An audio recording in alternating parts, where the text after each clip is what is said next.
everyone. At andito na tayo para magpasalamat sa inyo lahat sa alam ko naman ginawa ninyo.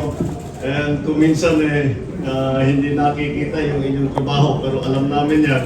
Kami, sanay kami dito sa ganitong klaseng trabaho, alam namin na napaka-importante ng inyong ginagawa.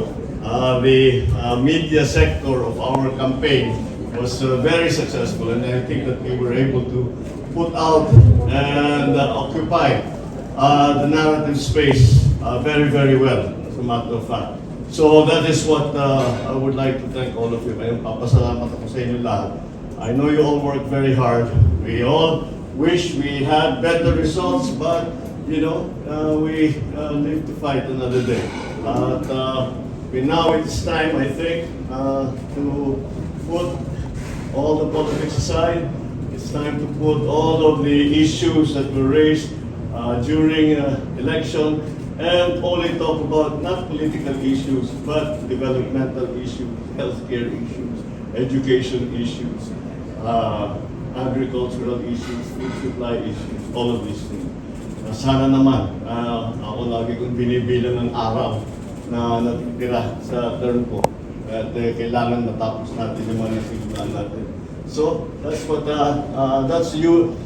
I will ask for you to help me with in the coming 3 years. I know that you will once again, as you did before, do a very, very good job and make a success of whatever it is that we are trying to do.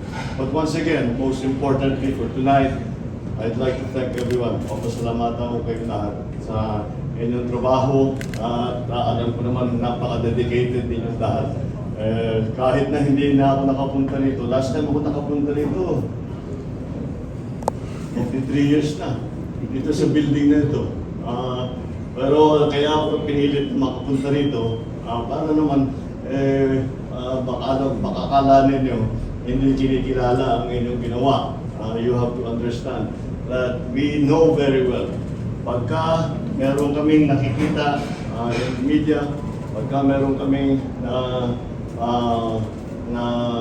yung ating narrative, ang ating storya, ang ating panindigan, alam namin that you're clearly working and doing your job. And that is what we saw in this last political cycle.